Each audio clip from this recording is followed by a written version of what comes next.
आप देख रहे हैं कहानी कुर्सी की और अब बात करते हैं पहले राजस्थान की। कौन होगा राजस्थान का अगला मुख्यमंत्री, ये सवाल अभी सबके सामने खड़ा हुआ है। इस बीच जो तस्वीरें जयपुर से आ रही हैं उसकी लेकर बहुत चर्चा हो रही है। वसुंधरा राजे सिंधिया अपने घर में हैं, लेकिन उनसे मिलने वालों का लगातार तांता कल से अब तक टूट नहीं रहा है। एक एक करके विधायक जो जीते हैं वो उनसे मुलाकात करने के लिए जा रहे हैं और ये आंकड़ा जो है अब करीब 30 को छूता जा रहा है। 30 विधायक उनसे एक एक करके मुलाकात कर चुके हैं। अब ये लोग ये बुलाए जा रहे हैं या खुद जा रहे हैं और इसके क्या मायने हैं, इसी पर लगातार जो है वो चर्चा चल रही है। क्या वसुंधरा राजे कोई शक्ति प्रदर्शन कर रही हैं? क्या वसुंधरा राजे ये बताना चाहती हैं कि ज़्यादातर विधायक उनके समर्थन में हैं, उनको मुख्यमंत्री बनाना चाहते हैं, या ये वो दबाव एक प्रेशर क्रिएट करने की कोशिश कर रही हैं? प्रेशर पॉलिटिक्स का आप एक नमूना जो है वो जयपुर में देख रहे हैं। तो कुछ तस्वीरें आप देखिए, लगातार जो विधायक उनसे मुलाकात करने के लिए जा रहे हैं, बाहर निकलकर सब एक ही बात दोहरा रहे हैं कि स्टेट की सबसे बड़ी लीडर जो है वो वसुंधरा राजे हैं। 2 बार मुख्यमंत्री रही हैं, शासन चलाने का अनुभव उनके पास है और वसुंधरा राजे को ही तीसरी बार मौका मिलना चाहिए। अब इसका क्या असर यहाँ दिल्ली में हो रहा है, इस पर हम लोग बात करेंगे। लेकिन पहले आप कुछ एक विधायकों की बात जरा सुनिए जो वसुंधरा राजे से मुलाकात करने के लिए पहुंचे। कल वसुंधरा जी ने आपको बुलाया, क्या बातें हुई? वसुंधरा जी सर्वमान्य नेता थी, है और रहेगी। और जहां तक मुख्यमंत्री का सवाल है, मुख्यमंत्री का पद शीर्ष नेतृत्व तय करेगा। जिसको भी पार्टी का नेतृत्व तय करेगा उसको सब सिरोधार्य लेंगे। लेकिन आप और तमाम विधायक जिस तरीके से वसुंधरा के बंगले पे जा रहे हैं, वसुंधरा जी सर्वमान्य नेता है, जनता की आवाज है। तो क्या ये विधायकों का समर्थन है वसुंधरा जी को मुख्यमंत्री बनाने के लिए? ऐसा लगता है। जिस तरीके से कल विधायक वहां आ जा रहे थे उससे लगता है कि वसुंधरा जी को अच्छे विधायकों का समर्थन है। आप भी खुला समर्थन दे रहे हैं वसुंधरा जी को मुख्यमंत्री बनाने? हमने बताया ना कि हम सबसे नजदीक हैं, तो निश्चित रूप से। मैं इस मौके पे यही निवेदन करना चाहता हूं कि जनता ने जो फैसला दिया है, माननीय वसुंधरा जी के नेतृत्व में जन समर्थन मिला है और प्रचंड बहुमत से भीलवाड़ा और मेवाड़ संभाग में सारी की सारी सीटें जीत कर आए। जन भावना के अनुसार और हमारे मोदी जी के नेतृत्व में चुनाव संपन्न हुए और जन भावना के अनुसार मुख्यमंत्री का जन भावना है वसुंधरा राजे के। देखो, राजस्थान में पूर्ण बहुमत की सरकार बनी है और भारतीय जनता पार्टी का ही सीएम बनेगा। जो जनता की मांग है वो वसुंधरा जी है, वसुंधरा जी को सीएम बनाना चाहिए।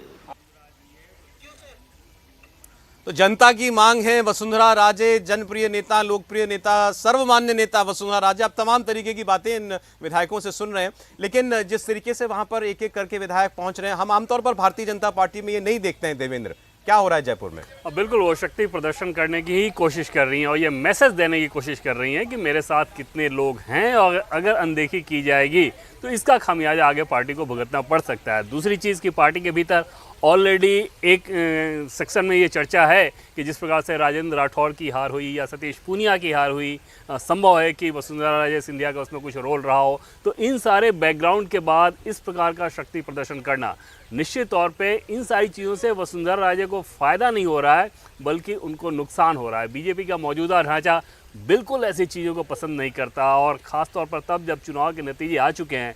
अगर ये चुनाव से पहले किया गया होता सौरभ, तब भी पार्टी ये काम नहीं करती। पार्टी को बखूबी मालूम था कि अगर वसुंधरा को प्रोजेक्ट कर दिया जाए तो पार्टी की शानदार सफलता हासिल हो जाएगी राजस्थान बहुत आसानी के साथ। तब भी पार्टी ने अगर इस काम को नहीं किया, मतलब समस्या कुछ थी, और वो समस्या सिर्फ और सिर्फ इस बात को लेकर थी कि वसुंधरा राजे संगठन को एक तरह से दरकिनार करने की कोशिश करती हैं।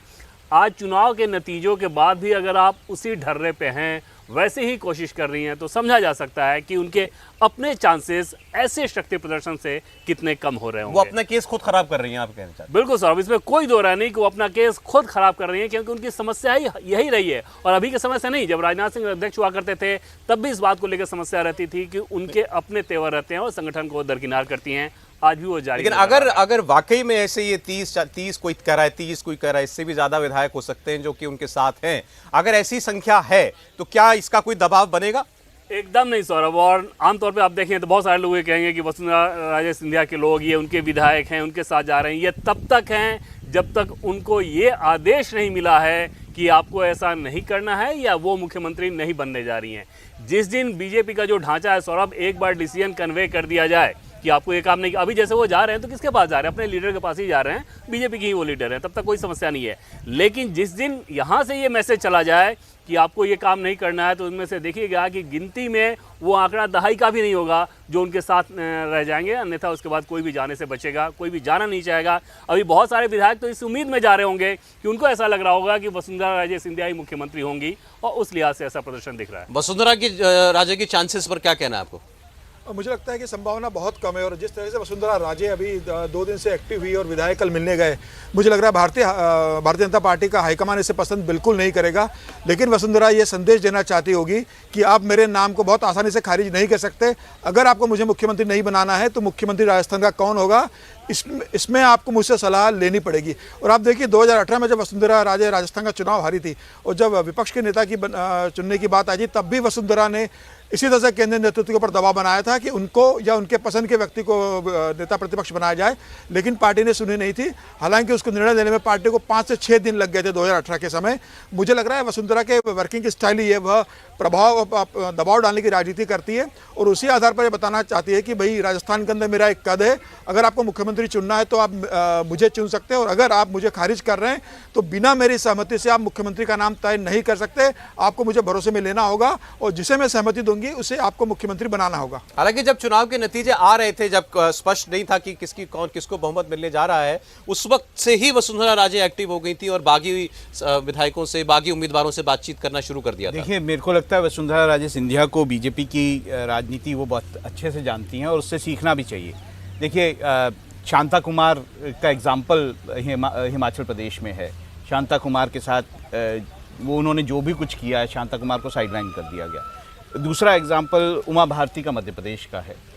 तीसरा एग्जाम्पल बाबूलाल मरांडी का झारखंड का है। देखिए, बीजेपी इस तरह के दबाव में बिल्कुल नहीं आती है। बीजेपी काडर बेस्ड पार्टी है, और एक बार जैसा कि कहा गया है यहाँ पर भी कि एक बार अगर यहाँ से संदेश चला गया कि आपको वसुंधरा राजे सिंधिया के पास नहीं जाना है, तो मुझे नहीं लगता कोई भी विधायक ये हिम्मत कर पाएगा कि वो वसुंधरा राजे सिंधिया के पास में जाके बैठ जाएंगे। बिल्कुल नहीं हो पाएगा। ये देखिए, ये काडर बेस्ड ऐसी पार्टी है जो इस तरह की चीज़ों को ना तो बढ़ावा देती है और ना ही होने देती है। और ऐसे में मैंने नहीं देखा, एक बार मुझे याद है कि कुछ मैं स्टेट भूल रहा हूँ, कुछ विधायक जो हैं, जब लाल कृष्ण आडवाणी जो हैं वो होम मिनिस्टर होते थे, तो कुछ विधायक, और हम जानते हैं कि लाल कृष्ण आडवाणी की किस तरह की पकड़ थी संगठन पे, तो बहुत सारे विधायक जो है एक स्टेट से किसी की शिकायत लेके वहाँ पे पहुँचे।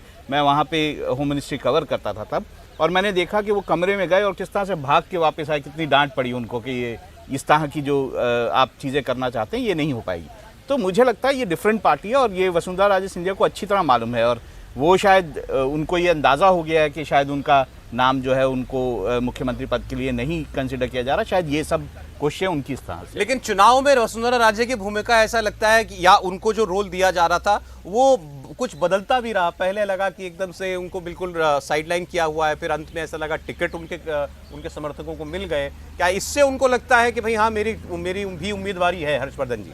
नहीं, मुझे लगता है सौरभ जी, वसुंधरा राजे सिंधिया राजस्थान की राजनीति की सबसे बड़ी नेता है। इसको कोई भारतीय जनता पार्टी में खारिज नहीं करता। लेकिन वो बड़ी नेता इसीलिए हैं क्योंकि वो भारतीय जनता पार्टी की नेता हैं। वसुंधरा राजे की निजी हैसियत नहीं हो सकती है, किसी की भी ऐसी निजी हैसियत नहीं हो सकती है कि वो ओपन से कह रहा है। और अगर ऐसा होता तो 2003 के बाद वो 2008 में क्यों हारती, 2013 के बाद 2018 में क्यों हारती? और अभी भी जो सरकार बनी है, अगर आप ध्यान से देखें तो इस पूरी सरकार में बार बार ये कहा जा रहा है कि जो उनके पक्ष के लोग थे वहां तक तो ठीक था, और वो संख्या भी इतनी नहीं है। और मैं बिल्कुल जो देवेंद्र कह रहे हैं उस बात से सहमत हूं।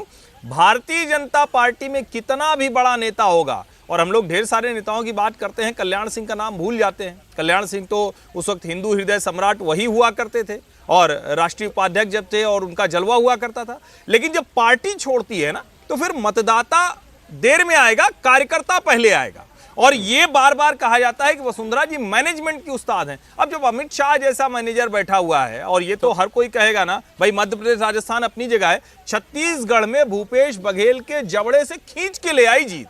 उसके बाद कोई अगर ये कल्पना कर रहा है कि मैं मुख्यमंत्री बनूंगा या बनूंगी, तो ये उसकी नासमझी है। ये पूरी तरह से भारतीय जनता पार्टी संगठन की जीत है और नरेंद्र मोदी, अमित शाह इसको तय कर चुके हैं। मुझे लगता है ये शक्ति प्रदर्शन उनके लिए और नुकसान करेगा। तो ये मतलब आप सबकी ये राय है कि वसुंधरा राजे के चांसेस जो है मुख्यमंत्री बनने के बहुत कम है। तो फिर हम कुछ और नामों पर बात करें दूसरे।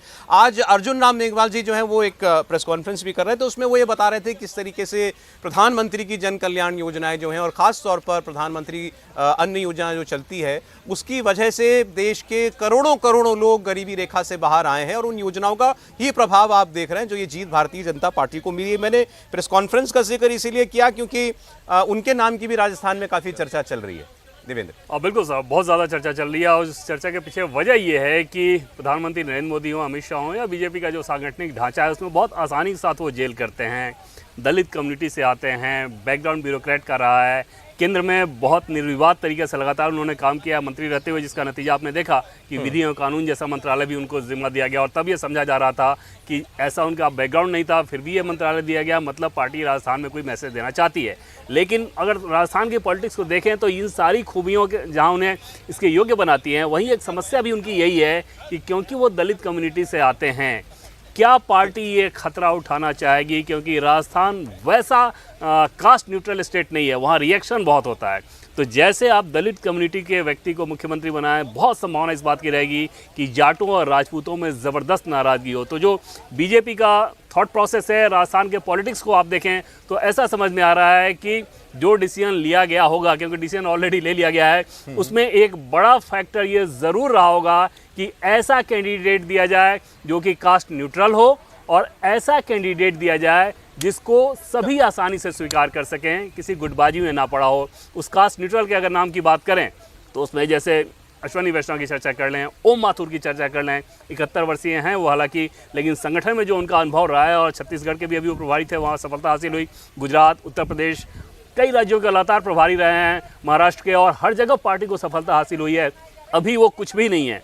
तो इस तरह का कोई नाम जैसे ब्राह्मण हो या कायस्थ हो, तो इनमें कास्ट न्यूट्रलिटी है, इनको लेके दूसरे कास्ट में राजस्थान में रिएक्शन नहीं होता, तो ऐसे विकल्प पे पार्टी शायद गई होगी। अर्जुन राम मेघवाल के कुछ चांसेस आप बता रहे हैं, अभी आपने दूसरा नाम ले दिया अश्विनी वैष्णव का, मतलब संभावनाओं से इंकार नहीं कर सकते। नहीं, मुझे लगता है कि अश्विनी वैष्णव एक बहुत अच्छा चेहरा है और देखिए कमाल की बात यह है कि ये दोनों प्रधानमंत्री की पसंद है, चाहे अश्विनी वैष्णव हो या फिर अर्जुन राम मेघवाल, दोनों टेक्नोक्रेट ब्यूरोक्रेट टाइप के हैं। तो एक तरह से कहें कि ये वाली जो एक तरह से कहें उनका एक पक्ष है, ये उनको ले जाता है उस तरफ। लेकिन मेरा ये मानना है कि वसुंधरा राजे सिंधिया का विकल्प कोई वहीं का नेता होगा। वसुंधरा राजे का विकल्प जब वहाँ का नेता मैं कह रहा हूँ तो वो विधायकों में से कोई होगा। विधायकों में से मैं उसके आगे जाता हूं तो आप राज परिवार को देखें तो राज परिवार भी न्यूट्रलिटी की तरफ जाता है। अगर आप देखें, अगर बहुत सीधे सीधे कोई झगड़ा नहीं हो, क्योंकि दूसरे झगड़े वहां बहुत हैं, मीणा है, गुर्जर है, जाट हैं, और उन सब की अपनी अपनी लड़ाई है। ऐसे में मुझे लगता है कि अर्जुन राम मेघवाल के बाद एक और कोई चेहरा, कोई नाम जिस पर विचार किया जा सकता है तो शायद वो राजकुमारी दिया कुमारी हैं। और पिछले कुछ समय से उनकी जो भूमिका रही है पार्टी के कार्यक्रमों में, धरना प्रदर्शन में, पार्टी की प्रेस कॉन्फ्रेंस होती थी जब चुनाव के समय, उस समय की, तो उसमें वो भूमिका उनकी महत्वपूर्ण रही है। तो मुझे लगता है कि ये नाम भी प्रमुखता से हो सकता है। देखिए, मेरे को लगता है कि कास्ट कम्बिनेशन को वहाँ पे दरकिनार बिल्कुल नहीं किया जाएगा और मुझे लगता है जिस तरह की पॉलिटिक्स इस वक्त विपक्ष की तरफ से की जा रही है जातियों को लेकर, ओबीसी एक ऐसा मतलब वर्ग है जिसको हमेशा बीजेपी जो है अपने साथ रखना चाहेगी और अगर वो इस तरह का किसी ओबीसी नेता को आगे राजस्थान में करती है तो मुझे लगता है एक मैसेज जाएगा और जो एक चीज़ खड़ी करने की कोशिश की जा रही है विपक्षी दलों की तरफ से, उसको भी काटने का मौका। ऐसा कोई नाम आपकी नज़र में? देखिए, मैं ये नहीं कहता कि कैसा नाम होगा, लेकिन क्योंकि मुझे ये लगता है कि इस वर्ग से हो सकता है कि वहाँ पर एक। देखिए, मैं आज सुबह राजस्थान के एक संघ के बड़े पदाधिकारी से बात कर रहा था और मैंने उनसे पूछा कि राजस्थान में किसे मुख्यमंत्री के रूप में आप देख रहे हैं, कौन बन सकता है। उन्होंने मुझसे पूछा कि आप किसको देख रहे हो, तो मैंने ये सभी नाम लिए जिन लोगों के नाम चल रहे हैं, केंद्रीय मंत्री, प्रदेश के स्थापित नेताओं की। तो उन्होंने कहा कि आप आउट ऑफ बॉक्स भी तो सोचो। बोले हो सकता है कोई ऐसा मुख्यमंत्री बन जाए जो पहली बार विधायक बना हो और संघ का पसंद का भी हो और मोदी जी के पसंद का भी हो। तो मैंने उनसे पूछा कि कौन ऐसा नाम हो सकता है, तो उन्होंने मुझे सलाह दी कि आप सारे नाम को ध्यान से पढ़ो। बोले आप इन नामों को कर रहे हैं, इनमें से बन सकता है, लेकिन इनके अलावा भी कोई प्रदेश का मुख्यमंत्री बन सकता है जो बहुत ज्यादा सरप्राइज एलिमेंट हो सकता है। तो मुझे ऐसा लग रहा है कोई कि नाम आपको पढ़ने पे मिला ऐसा? अभी मैं पढ़ नहीं पाया, क्योंकि इतने नाम ध्यान से पढ़ना से बहुत लंबा समय लगेगा कि सबका प्रोफाइल फर्स्ट टाइम वाले कितने होंगे? विधायक के तौर पर पहली बार बाबा बालकनाथ भी विधायक के तौर पर, विधायक के तौर पर तो एक है। लेकिन मुझे लगता है कि इसका दूसरा पहलू ये है कि देश में एक योगी आदित्यनाथ है ना, मतलब कितने ये भी एक बाबा बालकनाथ की चर्चा कल से बहुत जोर से चल रही है, उनको छेड़ भी रहे हैं उनके साथी सांसद जो नहीं, अधीर रंजन चौधरी ने जो किया। राजस्थान के पत्रकारों के बीच से या राजस्थान के स्थानीय लोगों के बीच से भूपेन्द्र यादव का बड़ा एक सुबह से कल रात से मैसेज आ रहा है कि भूपेन्द्र यादव के पे विचार किया जा सकता है। हालांकि कल तक भूपेन्द्र यादव का नाम नहीं था, लेकिन रात के बाद भूपेन्द्र यादव के नाम की चर्चा हो रही है। मुझे इसकी संभावना कम लग रही है कि भूपेन्द्र यादव जी वहां जाएंगे। केंद्र में मंत्री है, अभी बड़ी जिम्मेदारी वो निभा रहे हैं, संगठन के कुशल नेता है, मध्य प्रदेश में सरकार बनाने बड़ी भूमिका रही, प्रभारी रहे थे। तो मुझे लगता नहीं कि भूपेन्द्र यादव को भेजा जाएगा, लेकिन भूपेन्द्र यादव को अगर भेजा जाता है तो भी एक अच्छा निर्णय होगा। अच्छा देखिए, सारे नामों पर तो हम कल से बात कर रहे हैं। अब इसमें सौरभ जी जोड़ दूं मैं, 24 की जो टीम दिख रही है उसको बहुत डिस्टर्ब नहीं किया जाएगा मुख्यमंत्री के लिए। नहीं, अब आपके दर्शक जो हैं वो तो ये कहते हैं कि भाई आप हमको कंफ्यूज मत कीजिए, वो तो बाकी लोग कर ही रहे हैं, हमको ये बता दीजिए कि ये तो बिल्कुल नहीं होगा, हाँ ये जो है आगे चल रहा है, तो पहले जो नहीं होगा वही बता दीजिए। चलिए, हमको 6-7 नाम हमने ले लिए। मतलब मुझे जो लगता है कि वसुंधरा राजे सिंधिया अब की स्थिति में नहीं बनने वाली। वसुंधरा राजे सबसे ताकतवर हैं, लेकिन जिसको कहते हैं ना कि अब वो जहां पहुंच गए वो नहीं बनने वाली हैं। बाबा बालकनाथ की भी गुंजाइश बहुत कम है। जिस तरह की स्थितियां हैं उसमें पार्टी ऐसे भी नहीं पसंद करती है कि किसी को सिर्फ इस वजह से बनाया जाए। योगी आदित्यनाथ के साथ बहुत सी चीजें थी, तो मुझे लगता है कि जब हम जीरो इन करते हुए जाते हैं तो अर्जुन राम मेघवाल और दिया कुमारी मेरी नजर में सबसे प्रमुख दावेदार दिखते हैं। ठीक, देखिए मुझे लगता है कि केंद्र की तरफ से ऐसा नहीं किया जाएगा कि कोई नेता केंद्र की तरफ से अचानक वहां पे थोप दिया जाएगा। मुझे लगता है विधायकों के बीच में से ही एक नेता को वहां पे चुना जाएगा। उसमें गजेंद्र सिंह, बहुत सारे नाम हैं, मतलब ऐसा नहीं, दिया कुमारी का नाम सामने आया है और बाकी राहुल जी बच रहे हैं कुछ बोलने से। देखिए, इस सरकार में जिस तरह के फैसले होते आए हैं और जो हमने देखा है हरियाणा में या बाकी सब जगहों पर, तो ये कह देना कि यही होगा, ये मतलब एक तुक्के के सिवाय कुछ और नहीं साबित करेंगे, ये मानकर कह दीजिए। नहीं तो ठीक है, नेगेटिव लिस्ट पॉजिटिव लिस्ट चलिए आप बता दें। और निगेटिव लिस्ट की अगर बात कर लें तो वसुंधरा राजे सिंधिया निगेटिव, गजेंद्र शेखावत एकदम निगेटिव, बाबा बालकनाथ निगेटिव, दिया कुमारी निगेटिव। इन चारों नाम पे तो मुझे नहीं लगता कि इनकी कोई संभावना है। और मैं बार बार इस बात को कह रहा हूँ कि नाम ऑलरेडी तय किया जा चुका है, बस जानकारी नहीं है। और एक जानकारी ज़रूर है कि जो समझ आया था कि फैसला लेने से पहले 2 ही चीज़ का ध्यान रखा गया था कि एक ऐसा जो कि वसुंधरा वाले फैक्टर या सबको साथ लेकर चल सके, सबको स्वीकार्य हो, और दूसरी चीज़ कि कास्ट न्यूट्रलिटी वाली बात, रिएक्शन ना हो, कि ऐसा ना हो कि एक को बना दें और दूसरे में रिएक्शन हो जाए। इन 2 फैक्टर को ध्यान में रखा कि आप नाम न जाने। उन्होंने चार नाम खारिज कर दिए। मुख्यमंत्री का भी तो पद इसीलिए होता है कि वो जातीय संतुलन बिठाया जाएगा, और तीनों राज्यों में 1 से 2 मुख्यमंत्री हैं, तो इसलिए जातीय संतुलन भी तैयार है। अब देखिए 4 नाम देवेंद्र ने खारिज कर दिए, तो मुझे नहीं लगता बहुत ज्यादा बचे हैं वहां पर।